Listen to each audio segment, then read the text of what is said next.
нас самолет, по небу летом лед, а пароход тихим ходом ход.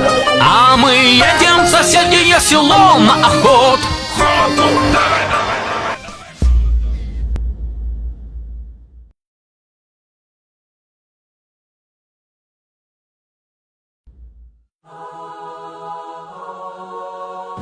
Kung tatanungin mo ako 10 years ago, parang ang labo kasi 10 years ago ang hirap ng buhay namin. Kasi 500 pesos, naalala ko ba, pinagkakasya ng mother ko yon sa isang linggo. Ako nga pala si Brian Bibe, tubong Bicol, 30 years old, and isa po ako sa mga pinakabatang naging successful sa AIM Global.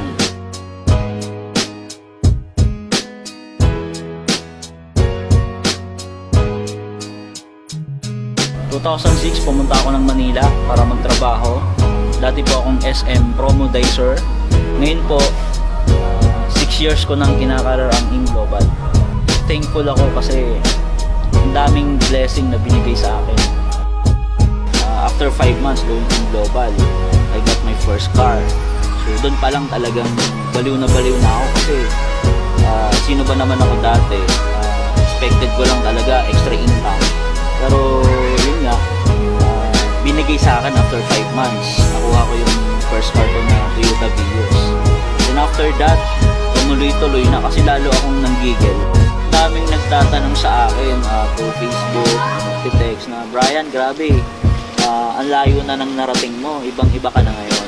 Actually, para sa akin naman, pantay-pantay naman lahat ng tao. Kumbaga, kung nakaya ko, I do believe na kaya din nila kasi pare-paras lang naman tayo tao. Kaya lang, nagkakaiba lang tayo sa paniniwala. Kasi ako, kumbaga, nag-start ako sa AIM Global, naniwala lang talaga ako na kaya marating kung ano yung narating ng ibang tao.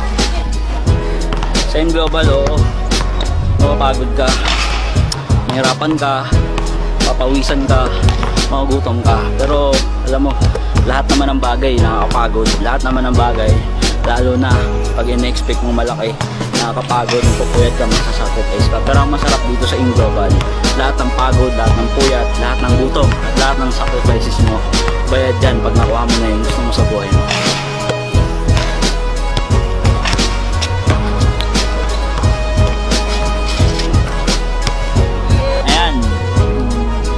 Nakilala nyo na kung sino ko, nakita nyo na kung anong narating ko. Guys, simple lang naman eh. Bago ko narating to, isa lang ginawa ko.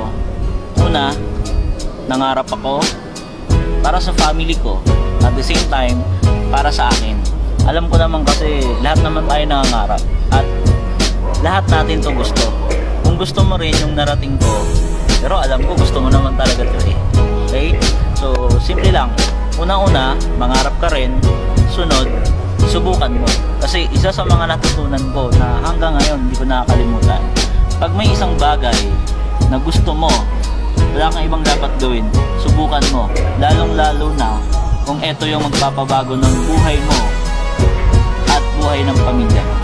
Napakasarap kasi kung natutulungan mo sila, nabibigay mo yung pangangailangan nila. Kaya guys, sana magkita-kita tayo muli on top. And on that note, God bless and to God be the glory.